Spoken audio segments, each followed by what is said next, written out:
আসসালামু আলাইকুম সুপ্রিয় শিক্ষার্থীরা, আশা করি তোমরা ভালো আছো।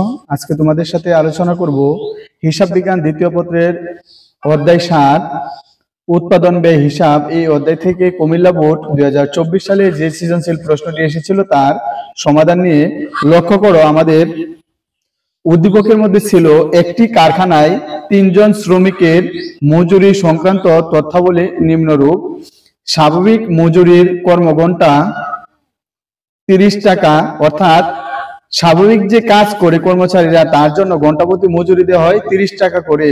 ওভারটাইম মজুরি স্বাভাবিক মজুরির দ্বিগুণ। কি বলেছে? এই যে ওভারটাইম তারা কাজ করে, ওভারটাইম মানে অতিরিক্ত, স্বাভাবিক থেকে অতিরিক্ত কাজ করে, তার জন্য শ্রমিকদের ওভারটাইম মজুরি দেওয়া হয় স্বাভাবিক মজুরির দ্বিগুণ। স্বাভাবিক মজুরির ঘন্টা প্রতি টাকা হচ্ছে ৩০ টাকা করে, তাহলে স্বাভাবিক মজুরির দ্বিগুণ যেহেতু ওভারটাইম মজুরি দেওয়া হবে, তাহলে ৩০ টাকা স্বাভাবিক মজুরি এর সাথে ২ গুণ দিবা, তাহলে ৬০ টাকা হবে। তাহলে ওভারটাইম ঘন্টা প্রতি রেট কত? ৬০ টাকা। মহার্ঘ ভাতা স্বাভাবিক মজুরির ১৫%। এই এখানে খেয়াল করো, স্বাভাবিক মজুরি স্বাভাবিক বেতন, ঠিক আছে, এগুলো কিন্তু এক কথা সবগুলো। তাহলে মহার্ঘ ভাতা স্বাভাবিক বেতন অর্থাৎ স্বাভাবিক মজুরির ১৫%, বাড়ি ভাড়া ভাতা স্বাভাবিক মজুরির ৫০%, চিকিৎসা ভাতা প্রতি সপ্তাহে ২০০ টাকা। যেহেতু এখানে প্রতি সপ্তাহে কাজ করে ৪৮ ঘন্টা ৪৮ ঘন্টা ৪৮ ঘন্টা, তাহলে তাদেরকে কি দিয়েছে? এই যে ৪৮ ঘন্টা, এখানে কোনো বলে নাই আমাদের মূল বেতন বা মূল মজুরি, এখানে বলেছে চিকিৎসা ভাতা প্রতি সপ্তাহে ২০০ টাকা করে। তাহলে ৩ জন শ্রমিক ২০০ টাকা ২০০ টাকা ২০০ টাকা করে পাবে, ঠিক আছে। এক সপ্তাহের জন্য ২০০ টাকা দেওয়া হয়। জনপ্রিয় যাতায়াত ভাতা স্বাভাবিক মজুরি 10%। ভবিষ্যৎ তহবিলে কর্তন স্বাভাবিক মজুরি 10%। সুপ্রিয় শিক্ষার্থীরা, এই যে এখানে শুধু ভবিষ্যৎ তহবিলে কর্তন, তার মানে কি বলেছে?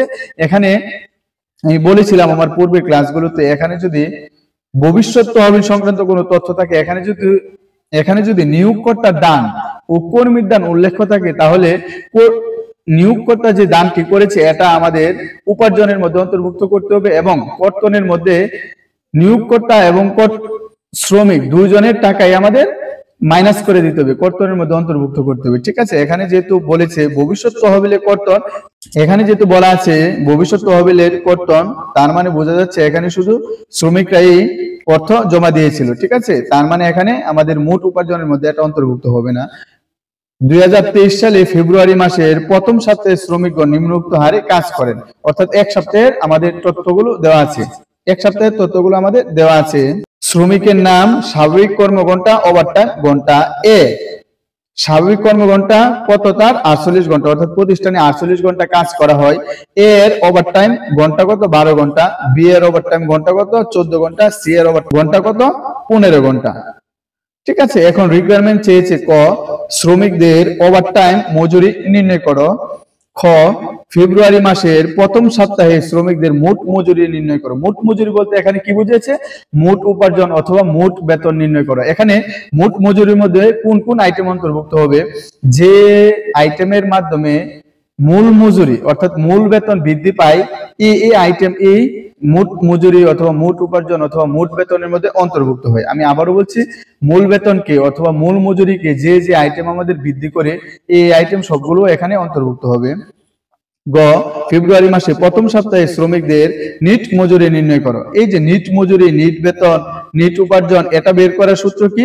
মোট মজুরি থেকে মোট কর্তন বাদ দিলে আমাদের নিট পাওয়া যাবে, ঠিক আছে। তাহলে মোট মজুরি থেকে তুমি যদি মোট কর্তন বাদ দাও, তাহলে নিট মজুরি তুমি পাবা। এখন চলো ধারাবাহিকভাবে আমি উত্তরগুলো দিয়ে আসি। আমাদের ক নাম্বার কি বলেছে? শ্রমিকদের ওভারটাইম মজুরি নির্ণয় করো। তাহলে ফার্স্ট অফ অল তুমি লিখতে পারো, সুপ্রিয় শিক্ষার্থীরা, আমরা ক নাম্বার কি লিখলাম?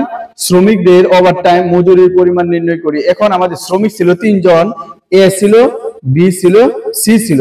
এ এর জন্য ওভারটাইম ঘন্টা আমাদের কত ছিল? এই যে দেখো প্রশ্নপত্রের মধ্যে এ এর জন্য ছিল ১২ ঘন্টা, বি এর জন্য ১৪ ঘন্টা, সি এর জন্য হচ্ছে ১৫ ঘন্টা, ঠিক আছে। তাহলে এ এর জন্য আমাদের কত ঘন্টা? এ কত ঘন্টা কাজ করেছিল? ১২ ঘন্টা। এ কাজ করেছিল হচ্ছে ১২ ঘন্টা, বি কাজ করেছিল ১৪ ঘন্টা, সি কাজ করেছিল ১৫ ঘন্টা, ইনটু হচ্ছে হার। এই যে তারা বলেছিল ওভারটাইম মজুরি স্বাভাবিক মজুরির দ্বিগুণ, তাহলে স্বাভাবিক মজুরি দেখো, এই যে স্বাভাবিক মজুরি ঘন্টা প্রতি ৩০ টাকা, তারা বলেছিল ওভারটাইম মজুরি স্বাভাবিক মজুরির দ্বিগুণ, তাহলে স্বাভাবিক মজুরি যদি ৩০ টাকা হয়, তাহলে ৩০ টাকার দ্বিগুণ হচ্ছে ৬০ টাকা। তার মানে 30 টাকাকে তুমি 2 দ্বারা গুণ করবা। এই যে 30 ইন্টু হচ্ছে দ্বিগুণ, এই জন্য 2 গুণ, তারপরে 14 ইন্টু 30 টাকা স্বাভাবিক মজুরি ইন্টু হচ্ছে তার দ্বিগুণ, স্বাভাবিক মজুরি ছিল 30 টাকা, তার দ্বিগুণ। সুপ্রিয় শিক্ষার্থীরা এখন একটু খেয়াল করো, এই যে 12 ইন্টু 13 ইন্টু 2 গুণ করলে তোমার ফলাফলটি আসতেছে 720 টাকা। ফলাফলটি কত আসতেছে? 720 টাকা। তারপরে বি এর ওভারটাইম দেখো 14 ইন্টু 30 ইন্টু 2, এখানে কত দাঁড়াচ্ছে? 840 টাকা। তারপরে সি এর ওভারটাইম আমাদের ছিল, ঘন্টা ছিল 15 ঘন্টা, 30 টাকার দ্বিগুণ। তার মানে এখানে আমাদের 15 ইন্টু 30 ইন্টু 2 দিলে আমাদের ফলাফল আসতেছে 900 টাকা। এখন আমাদের তিনজনের ওভারটাইম মূল্যটা কত দাঁড়ালো? মোট ওভারটাইম মূল্য দাঁড়ালো হচ্ছে 2460 টাকা, 2460 টাকা। সুপ্রিয় শিক্ষার্থীরা, আশা করি তোমরা শ্রমিকদের ওভারটাইমটি বুঝতে পেরেছো। এখন আসো খ নাম্বার আমাদেরকে কি বলেছে। খ নাম্বার রিকোয়ারমেন্টটিতে বলা হয়েছে ফেব্রুয়ারি মাসের প্রথম সপ্তাহে শ্রমিকদের মোট উপার্জনের পরিমাণ নির্ণয় করো, অর্থাৎ শ্রমিকদের মোট মজুরি নির্ণয় করো। সুপ্রিয় শিক্ষার্থীরা, আমাদের স্বাভাবিক মজুরির ঘন্টা ছিল 30 টাকা, আর আমরা স্বাভাবিক কর্ম ঘন্টা ছিল 48 ঘন্টা করে, ঠিক আছে, 48 ঘন্টা করে। এখন এই মূল মজুরিকে যে যে আইটেম বৃদ্ধি করবে সবগুলো মোট বেতনের মধ্যে অন্তর্ভুক্ত হবে। চলো আর দেরি না করে অঙ্কটি দেখে আসি। খ নাম্বার আমাদের মোট মজুরি অর্থাৎ মোট বেতন অথবা মোট উপার্জন নির্ণয় করার কথা বলা হয়েছে। ফার্স্ট অফ অল তোমার কি লিখতে হবে? ফার্স্ট অফ অল লিখতে হবে মূল মজুরি। আমাদের স্বাভাবিক কর্মঘন্টা ছিল কত? আমাদের প্রশ্নের মধ্যে স্বাভাবিক কর্মঘন্টা ছিল হচ্ছে 48 ঘন্টা। স্বাভাবিক কর্মঘন্টা কত ছিল? 48 ঘন্টা। তাহলে এই যে তুমি লিখতে পারো 48 ঘন্টা ইন্টু 48 ঘন্টা ইন্টু স্বাভাবিক মজুরি আমাদের কত? স্বাভাবিক মজুরি হচ্ছে আমাদের 30 টাকা করে, 30 টাকা করে। তাহলে 48 ইন্টু 30, 48 ইন্টু 30, তাহলে আমাদের ফলাফলটি আসতেছে 48 ইন্টু 30 1440 টাকা। তাহলে আমাদের আসতেছে কত? 1440 টাকা। এটা প্রত্যেক শ্রমিকের জন্য। বিও পাবে 1440 টাকা, সিও পাবে 1440 টাকা। আমাদের তিনজনের মজুরিকে যোগ করলে আমাদের ফলাফল আসতেছে 4320 টাকা, 4320 টাকা। সুপ্রিয় শিক্ষার্থীরা, এখন আমাদের মোট মজুরির মধ্যে অন্তর্ভুক্ত হবে যে যে আইটেম আমাদের মূল মজুরিকে বৃদ্ধি করে প্রত্যেকটা আইটেম এখানে কি অন্তর্ভুক্ত হবে। তাহলে একটু প্রশ্নটি পড়ো কি কি আসবে। তারপরে এই যে ওভারটাইম মজুরি, স্বাভাবিক মজুরি দ্বিগুণ, আমাদের ওভারটাইম করলে কিন্তু শ্রমিকদের মজুরি বৃদ্ধি পায়। তাহলে তুমি লিখতে পারো ওভারটাইম, কি লিখতে পারো? ওভার টাইম মজুরি। আমরা ক নাম্বারে ওভারটাইম মজুরি বের করেছিলাম? ক নাম্বারে আমরা ওভারটাইম মজুরি বের করেছিলাম, দেখো এ এর জন্য 720 টাকা, ওভারটাইম মজুরি এ এর জন্য কত? 720 টাকা। বি এর জন্য ওভারটাইম মজুরি 840 টাকা, সি এর জন্য ওভারটাইম মজুরি 900 টাকা, ঠিক আছে। তাহলে আমাদের তিনজনের মোট ওভারটাইম আমাদের কত হলো? তিনজনের মোট ওভারটাইম হলো আমাদের 2460 টাকা, 2460 টাকা। তারপরে সুপ্রিয় শিক্ষার্থীরা খেয়াল করো আমাদের কোন কোন আইটেমটা অন্তর্ভুক্ত হবে। এখন দেখো এই যে মহার্ঘ ভাতা, স্বাভাবিক মজুরির 15%। মহার্ঘ ভাতার দ্বারা প্রতিষ্ঠানের শ্রমিকদের মূল বেতন বৃদ্ধি পায়, তাহলে মহার্ঘ ভাতা অন্তর্ভুক্ত হবে। এখন মহার্ঘ ভাতা কাকে বলে? কর্মচারীদের জীবনযাত্রার মান ও দ্রব্যমূল্যের বৃদ্ধির সাথে সাথে প্রতিষ্ঠান যদি তাদেরকে কোন ধরনের সুবিধা প্রদান করে, ভাতা প্রদান করে, তাকে বলা হয় মহার্ঘ ভাতা। তাহলে তুমি লিখতে পারো কি মহার্ঘ ভাতা? এই যে মহার্ঘ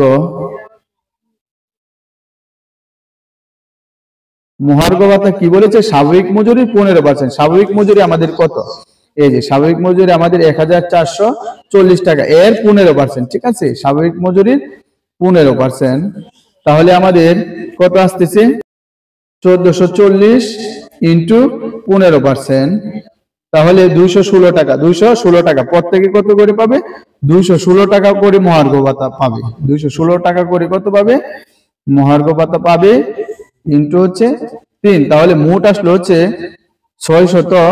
48 টাকা, 648 টাকা। সুপ্রিয় শিক্ষার্থীরা, আশা করি তোমরা বুঝতে পেরেছো। তারপরে কি বলেছে, বাড়ি ভাড়া ভাতা স্বাভাবিক মজুরির 50%। তাহলে বাড়ি ভাড়া ভাতা যদি পায় তাহলে এর দ্বারা স্বাভাবিক মজুরি বৃদ্ধি পায়।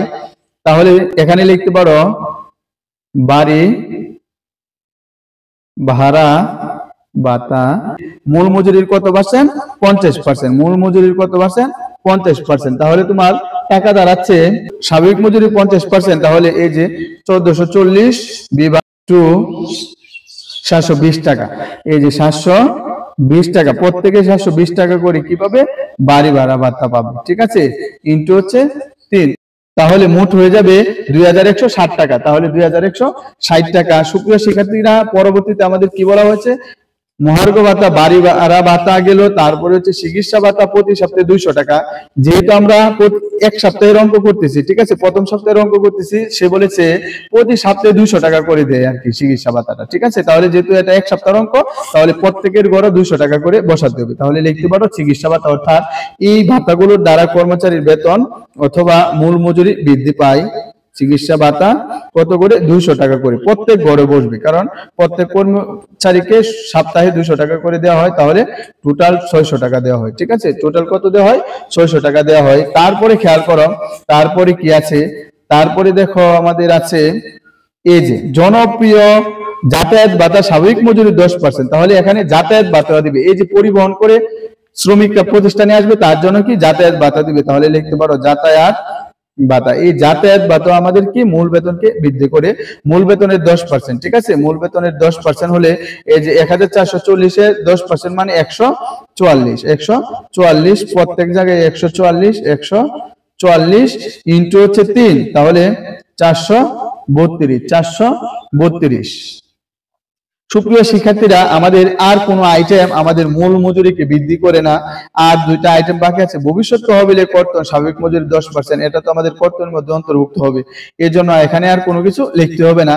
এখন তুমি যোগ করে দিলে তোমার আনসারটি চলে আসবে। তাহলে এই যে এখানে মূল মজুরি আমাদের দেখো, মূল বেতন আছে অথবা মূল মজুরি আছে 1440, 720, 216, 720, 200 আর 144। তুমি যদি যোগ করো তাহলে তোমার ফলাফল আসতেছে 3440।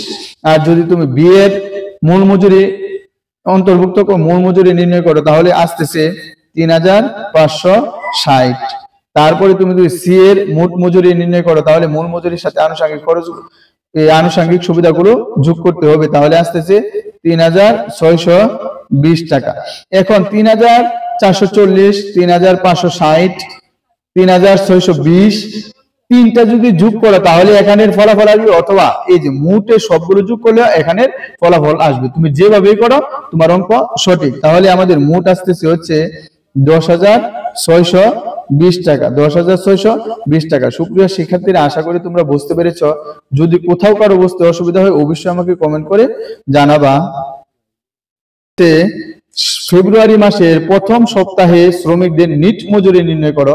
এখন খেয়াল করো নিট মজুরি কিভাবে বের করে। নিট মজুরি, নিট উপার্জন অথবা নিট বেতন বের করার সূত্র হচ্ছে মোট বেতন অথবা মোট উপার্জন অথবা মোট মজুরি থেকে বাদ দিতে হবে মোট কর্তন, তাহলে আমাদের নিট চলে আসবে।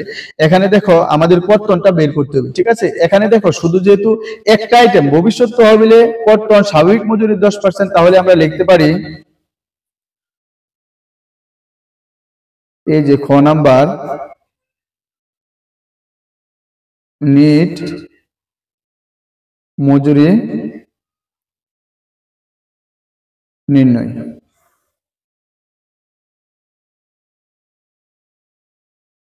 এই যে মোট সি এর টাকা, বি এর টাকা, এর টাকা, এখানে তুমি লিখতে পারো বিবরণ,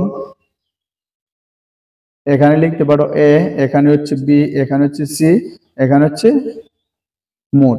সুপ্রিয় শিক্ষার্থীরা, তুমি ফার্স্ট অফ অল লিখতে পারো মূল, এই যে মোট মজুরি। আমরা খ নাম্বারে মোট মজুরি বের করেছিলাম, আমরা খ নাম্বারে কি মোট মজুরি বের করেছিলাম। এই যে খ নাম্বারে এর মধ্যে এর মোট মজুরি কত ছিল? 3440 টাকা।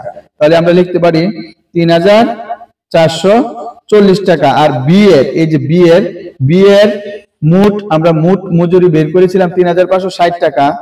এই যে 3560 টাকা। সি এর জন্য বের করেছিলাম 3620 টাকা। তারপরে টোটাল ছিল 10,620 টাকা। এর থেকে তোমার কর্তন বিয়োগ করতে হবে, এর থেকে মোট কর্তন বিয়োগ করতে হবে, মোট কর্তন। ঠিক আছে, মোট কর্তন আমাদের শুধু ছিল ভবিষ্যৎ তহবিল, এই যে এখানে দেওয়া ছিল ভবিষ্যৎ তহবিলে কর্তন স্বাভাবিক মজুরির 10%। সুপ্রিয় শিক্ষার্থীরা, এখানে যেহেতু শুধু ভবিষ্যৎ তহবিল দেওয়া আছে, আমরা ধরে নিয়েছি এখানে কর্মী দান করেছে। আর যদি নিয়োগকর্তা দান করতো তাহলে বলা থাকতো ভবিষ্যৎ তহবিলে কর্মী ও নিয়োগকর্তার দান, তখন আমরা দুইজনের টাকা অর্থাৎ এখানে যা দেওয়া ছিল 10% এর দ্বিগুণ করতাম আমরা। ঠিক আছে, 10% করে যে ফলাফলটি আসতো এর দ্বিগুণ করে, অর্থাৎ কর্মচারী ও নিয়োগকর্তা উভয়ের টাকাটা আমরা মাইনাস করতাম, অর্থাৎ কর্তনের মধ্যে অন্তর্ভুক্ত করতাম। যেহেতু এখানে ভবিষ্যৎ তহবিলে শুধু কর্তন, এর মানে এটা নিয়োগকর্তা এখানে দান করে নাই, শুধু কর্মীর দ্বারা এই ফান্ডটি গঠিত হয়েছে। অর্থাৎ ভবিষ্যৎ যে ফান্ড, ভবিষ্যৎ প্রভিডেন্ট ফান্ড, এটা গঠিত হয়েছে কার দ্বারা? কর্মীর দ্বারা। যেহেতু কর্মী এটা মাসে মাসে টাকা দিয়ে গঠন করেছে, তাহলে আমাদের কি করতে হবে? এখন কর্মীর মূল বেতন থেকে এটা বাদ দিয়ে দিতে হবে। ঠিক আছে, অর্থাৎ কর্তনে অন্তর্ভুক্ত করতে হবে। তাহলে এখানে লিখতে পারো ভবিষ্যৎ তহবিল। কি বলেছে? স্বাভাবিক মজুরি 10%। সুপ্রিয় শিক্ষার্থীরা, আমাদের এই যে এখানে কিন্তু মোট মজুরি বের করেছি, এটা কিন্তু স্বাভাবিক মজুরি না। আমাদের স্বাভাবিক মজুরি ছিল এই যে মূল মজুরি, যেটা এটাকে বলা হয় স্বাভাবিক মজুরি। মূল মানে বেসিক যে মজুরি, হ্যাঁ, বেসিক যে ওয়েজেস অর্থাৎ বেসিক যে স্যালারি, এটার উপরে ধরার কথা বলেছে। বেসিক স্যালারি কত ছিল আমাদের? অর্থাৎ মূল মজুরি ছিল 1440 টাকা। 1440 টাকার 10% হচ্ছে 144। ঠিক আছে, এখন কি করবা? সরি, টোটালটা আমাদের হবে কত? টোটালটা হবে হচ্ছে তোমার 432। টোটালটা হবে কত? 432। টোটাল হবে কত? 432 টাকা। এখন তুমি কি করবা? এখন তুমি এই যে মোট মজুরি থেকে, এই যে মোট মজুরি থেকে তোমার মোট কর্তন বাদ দিলে তোমার কি পাওয়া যাবে? নিট মজুরি পাওয়া যাবে। 3440 থেকে 146 বিয়োগ করলে তোমার থাকবে হচ্ছে 3296, 3416, 3476, আর টোটাল আমাদের হলো কত? 420। তাহলে 10,620 থেকে 432, টোটাল আমাদের তহবিল ছিল কত? 432। এখন 10,620 থেকে 432 বিয়োগ দিলে তোমার থাকবে 10,188। ঠিক আছে, এটা আমাদের কি হলো? নিট বেতন বের হয়ে গেল। ঠিক আছে, নিট বেতন অথবা নিট মজুরি বা বেতন আমাদের বের হয়ে গেল। সুপ্রিয় শিক্ষার্থীরা, আশা করি তোমরা বুঝতে পেরেছো। যদি কোথাও কারো বুঝতে অসুবিধা হয় অবশ্যই আমাকে কমেন্ট বক্সে কমেন্ট করে জানাবা। আবারও দেখা হচ্ছে নতুন কোনো ক্লাসে বা পর্বে। এ পর্যন্ত ভালো থেকো, সুস্থ থেকো। আসসালামু আলাইকুম।